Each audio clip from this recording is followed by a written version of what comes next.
열왕기하 4장.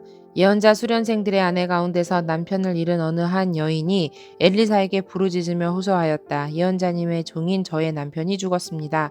예언자님께서도 아시다시피 그는 주님을 경외하는 사람이었습니다. 그런데 빚을 준 사람이 와서 저희 두 아들을 자기의 노예로 삼으려고 데려가려 합니다. 엘리사가 그 여인에게 말하였다. 내가 어떻게 하면 도움이 되겠는지 알려주시오. 집 안에 무엇이 남아있소? 그 여인이 대답하였다. 집 안에는 기름 한 병 말고는 아무것도 없습니다. 엘리사가 말하였다. 나가서 이웃 사람들에게 빈 그릇들을 빌려오시오. 되도록 많이 빌려와서 두 아들만 데리고 집으로 들어가 문을 닫고 그 그릇마다 모두 기름을 부어서 채워지는 대로 옆으로 옮겨 놓으시오. 그 여인은 엘리사 곁을 떠나 두 아들과 함께 집으로 들어가 문을 닫고 그 아들들이 가져온 그릇에 기름을 부었다. 그릇마다 가득 차자 그 여인은 아들들에게 물었다. 그릇이 더 없느냐?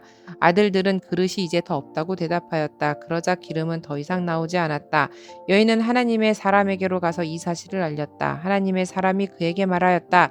가서 그 기름을 팔아 빚을 갚고 그 나머지는 모자의 생활비로 쓰도록 하시오. 하루는 엘리사가 수넴 마을을 지나가게 되었는데 그곳에 한 부유한 여인이 있었다. 그가 엘리사에게 음식을 대접하고 싶어 하여 엘리사는 그곳을 지나칠 때마다 거기에 들려서 음식을 먹곤 하였다. 그 여인이 자기 남편에게 말하였다. 여보, 우리 앞을 늘 지나다니는 그가 거룩한 하나님의 사람인 것을 내가 압니다. 이제 옥상의 벽으로 둘러친 작은 다락방을 하나 만들어서 거기에 침대와 탁자와 의자와 등잔을 갖추어 놓아둡시다. 그래서 그가 우리 집에 들르실 때마다 그 곳에 들어가서 쉬시도록 합시다. 하루는 엘리사가 거기에 갔다가 그 다락방에 올라가 누워 쉬게 되었다. 엘리사가 자기의 젊은 시종 게하시에게 수넴 여인을 불러오라고 하였다. 게하시가 그 여인을 불러오니 그 여인이 엘리사 앞에 섰다. 엘리사가 게하시에게 말하였다. 부인께 이렇게 여쭈어라. 부인, 우리를 돌보시느라 수고가 너무 많소. 내가 부인에게 무엇을 해드리면 좋겠소. 부인을 위하여 왕이나 군사령관에게 무엇을 좀 부탁해 드릴까요? 그러나 그 여인은 대답하였다. 저는 저의 백성과 한데 어울려 잘 지내고 있습니다. 엘리사가 게하시에게 물었다. 그러면 내가 이 부인에게 무엇을 해주면 좋을까?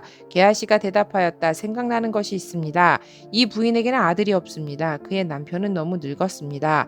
엘리사는 게하시에게 그 여인을 다시 불러오게 하였다. 게하시가 그 여인을 부르니 그 여인이 문 안에 들어섰다. 엘리사가 말하였다. 내년 이맘때가 되면 부인께서는 품에 한 아들을 안고 있을 것이오. 여인이 대답하였다.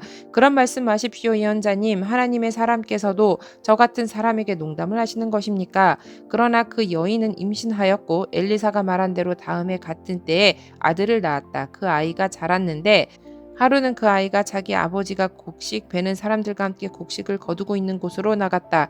갑자기 그 아이가 아이고 머리야 아이고 머리야 하면서 아버지가 듣는 데서 비명을 질렀다. 그의 아버지는 함께 있는 젊은 일꾼더러 그 아이를 안아서 어머니에게 데려다 주라고 일렀다. 그 일꾼은 그 아이를 안아서 그의 어머니에게로 데리고 갔다. 그 아이는 점심때까지 어머니의 무릎에 누워있다가 마침내 죽고 말았다. 그러자 그 여인은 옥상으로 올라가서 하나님의 사람이 눕던 침대 위에 그 아들을 눕히고 문을 닫고 나왔다. 그리고 그 여인은 남편을 불러서 이렇게 말하였다. 일꾼 한 사람과 암나기 한 사람을 나에게 보내주십시오.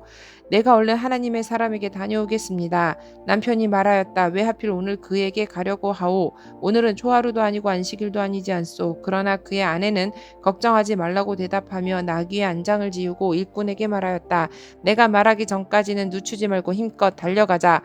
이 여인은 곧 갈멜산에 있는 하나님의 사람에게 이르렀다. 때마침 하나님의 사람이 멀리서 그 여인을 보고 그의 시종 게하시에게 말하였다. 저기 수넴 여인이 오고 있구나. 달려가서 맞아라. 부인께 인사를 하고 바깥 어른께서도 별거 없으신지 그리고 아이도 건강한지 물어보아라. 게하시가 달려가서 문안하자 그 여인은 모두 별거 없다고 대답하였다. 그런 다음에 곧 그 여인은 산에 있는 하나님의 사람에게로 가서 그의 발을 꼭 껴안았다. 게하시가 그 여인을 떼어 놓으려고 다가갔으나 하나님의 사람이 말리면서 말하였다. 그대로 두어라. 부인의 마음속에 무엇인가 쓰라린 괴로움이 있는 것 같구나. 주님께서는 그가 겪는 고통을 나에게는 감추시고 알려주지 않으셨다.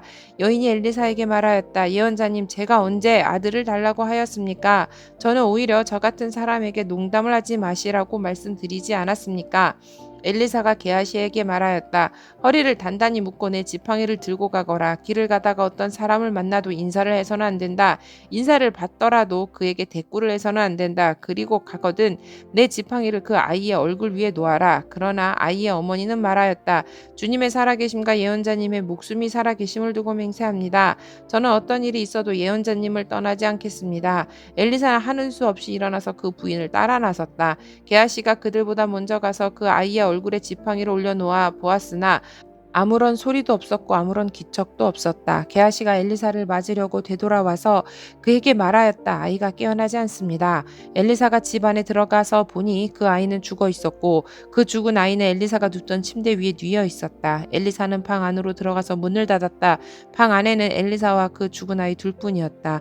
엘리사는 주님께 기도를 드린 다음에 침대 위로 올라가서 그 아이 위에 몸을 포개어 엎드렸다. 자기 입을 그 아이의 입에 두고 자기 눈을 그 아이의 눈 위에 두고 자기의 손을 그 아이의 손 위에 놓고 그 아이 위에 엎드리니 아이의 몸이 따뜻해지기 시작하는 것이 아닌가. 엘리사가 잠시 내려앉았다가 집 안 이곳저곳을 한번 거닌 뒤에 다시 올라가서 그 아이의 몸 위에 몸을 포개 엎드리니 마침내 그 아이가 7번이나 재채기를 한 다음에 눈을 떴다. 엘리사가 게하시를 불러서 수넴 여인을 불러오게 하였다. 게하시가 그 여인을 불렀다. 그 여인이 들어오니 엘리사가 그 여인에게 아들을 데리고 가라고 하였다. 그 여인은 들어와서 예언자의 발에 얼굴을 대고 땅에 엎드려 큰 절을 하고 아들을 데리고 나갔다. 엘리사가 길갈로 돌아왔다. 그곳은 엘리사가 예언자 수련생들을 데리고 사는 곳이었다. 마침 그때에 그 땅에 흉년이 들었다. 엘리사가 한 종에게 큰 솥을 걸어놓고 예언자 수련생들이 먹을 국을 끓이라고 하였다. 한 사람이 나무를 캐려고 들에 나갔다가 들포도 덩굴을 발견하고서 그 덩굴을 뜯어 옷에 가득 담아 가지고 돌아와서 그것이 무엇인지도 잘 모르는 채로 굿솥에 썰어 넣었다. 그들이 각자 국을 떠다 먹으려고 맛을 보다가 깜짝 놀라 하나님의 사람을 부르며 그 솥에 사람을 죽게 하는 독이 들어있다고 외쳤다. 그래서 그들이 그 국을 먹지 못하고 있는데 엘리사가 밀가루를 가져오라고 하여 그 밀가루를 솥에 뿌린 뒤에 이제는 먹어도 되니 사람들에게 떠다 주라고 하였다. 그러고 나니 정말로 솥 안에는 독이 전혀 없었다. 어떤 사람이 바알 살리사에서 왔다. 그런데 맨 먼저 거둔 보리로 만든 보리빵 20덩이와 자루에 가득 담은 햇 곡식을 하나님의 사람에게 가지고 왔다. 엘리사가 그것을 사람들에게 주어서 먹게 하라고 하였더니 그의 시종은 100여 명이나 되는 사람들 앞에 그것을 어떻게 내놓겠느냐고 하였다. 그러나 엘리사가 말하였다. 사람들에게 주어서 먹게 하여라. 주님께서 말씀하시기를 먹고도 남을 것이라고 하셨다.